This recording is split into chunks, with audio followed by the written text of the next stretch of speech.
हे शिव शिव शंकर हर हर महादेव हरि हरि नारायण गोविंद वासुदेव। हे शिव शिव शंकर हर हर महादेव हरि हरि नारायण गोविंद वासुदेव। शिव शिव शंकर हर हर महादेव हरि हरि नारायण गोविंद वासुदेव।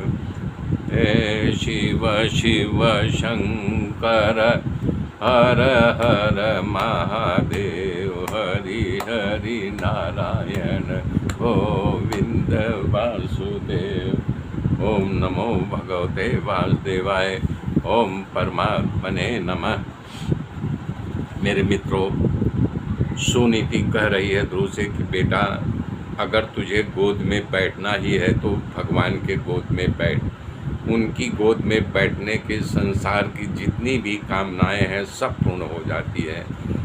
सारी कामनाओं को पूर्ण करने वाला सिर्फ एक परमेश्वर है, उनके अलावा कोई नहीं। तुम्हारे परदादा ब्रह्मा जी भी उन्हीं के चरण कमलों का आश्रय लेकर के संसार के जगत की रचना करते हैं। तुम्हारे दादा मनु महाराज भी उन्हीं के चरणों का आश्रय लेकर के मोक्ष की ओर बढ़ रहे हैं। बेटा, हे बस तुम भी इन्हीं का सहारा लो, जिसका चरण पकड़ करके मुमुक्षुओं के लिए कल्प वृक्ष के समान माना जाता है। इसलिए संसार के सभी कामना पदार्थ से मन को हटा लो और भगवान का भजन करो। तुम्हारे कल्याण के लिए यही एक साधन दिखाई दे रहा है पुत्र। तुम हरि का आश्रय लो, इसके अलावा दूसरा कोई रास्ता नहीं बच रहा है तुम्हारे लिए।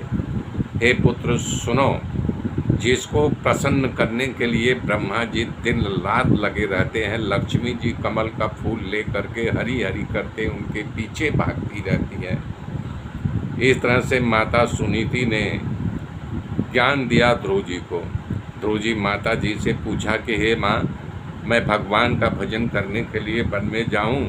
माता ने कहा, हाँ पुत्र, तुम अति शीघ्र जाओ। इस बात की खबर पूरे गांव में फैल गई। लोग भाग भाग करके आने लगे सुनीति के पास। बोले, अरे ये बच्चा, और आप इसको क्या आदेश करें? बोले, नहीं, इसको जाने दो, इससे कोई रोकेगा नहीं। ध्रुव जी तैयार होके आने लगे सुनीति के पास। बोले, अरे ये बच्चा, और आप इसको क्या आदेश करें? बोले, नहीं, इसको जाने दो, इससे कोई रोकेगा नहीं। ध्रुव जी तैयार हो गए और माँ के चरणों में प्रणाम किया। माँ ने कहा, बेटा जाओ, जहाँ मान नहीं वहाँ रह कर के क्या करना है? ध्रुव जी कर रहे हैं, माँ जहाँ मान नहीं वहाँ नहीं रहना चाहिए। बोले, नहीं। तो बोले, तेरा भी यहाँ मान नहीं है न, तो तू भी चल मेरे साथ, हम दोनों भगवान का भजन करेंगे, भगवान का आराधना करेंगे। भगवान जब प्रसन्न होंगे तो हम दोनों एक साथ उनसे वरदान मांगेंगे। बोले, नहीं बेटा, तुम स्वतंत्र हो, मैं परतंत्र हूँ। तुम जाओ, तुम्हें मैं आज्ञा दे रही हूँ। मैं तो तुम्हारे पिता की दासी, या इससे भी हल्का हो समझे, मुझे मंजूर है, लेकिन उनकी सेवा मैं कर्तव्य परायण होकर के मैं उनकी सेवा करूँगी। तो जिस माँ की ऐसी बुद्धि हो तो उसके यहाँ ध्रुव ही पैदा होगा न। सुनीति कह रही, बेटा मेरा धर्म है तेरे पिताजी की सेवा करना। तुम जाओ और जा कर के दूसरी माता को भी प्रणाम करके आशीर्वाद लेकर के तब जाओ। छोटा सा बालक ध्रुव बड़ी माता के पास जाता है और माता को प्रणाम करता है। सुरुचि चाहे भाव से, चाहे कुभाव से, चाहे जो उसके मन में रहा हो, लेकिन उसके हाथ पर सर रख करके बोलती है, जा बेटा, तू भगवान का तपस्या कर और मेरा आशीर्वाद है कि तुझे भगवान मिले। ध्रुव जी अपने घर से बाहर निकलते हैं। ध्रुव जी को देखने के लिए कतारबद्ध लोग खड़े थे। सबके आंख में आंसू था, परंतु ध्रुव जी के पीछे चलती उसकी माता सुनीति के आंख में आंसू नहीं था। कारण वो जानती थी, अगर मेरे आंख से आंसू निकलेगा तो इसके दिल में मेरे प्रति प्रेम उमड़ आएगा। जब भगवान का ध्यान करने बैठेगा तो हमारी याद सताएगी, तो विक्षेप पैदा होगा। इसलिए अपने कलेजे पर पत्थर रख लिया कि मैं नहीं रोऊंगी।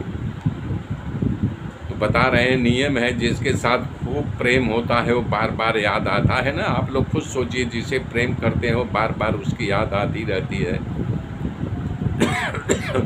जीभ पे सारा जगत रखो लेकिन मन में प्रभु श्री राम को रखो। सुनीति जो है वो उसके पीछे पीछे चल रही है, गांव की सीमा तक जब जाती है तो कहती है बेटा अब जा, ये सीमा से बाहर मैं नहीं जाऊंगी। हाँ, अगर तुझे रास्ते में कोई संत मिले तो उसे जरूर प्रणाम करना, क्योंकि जिस रास्ते तू जा रहा है सदगुरु की या संत की जरूरत करती है। ध्रुव जी की यात्रा प्रारंभ होती है।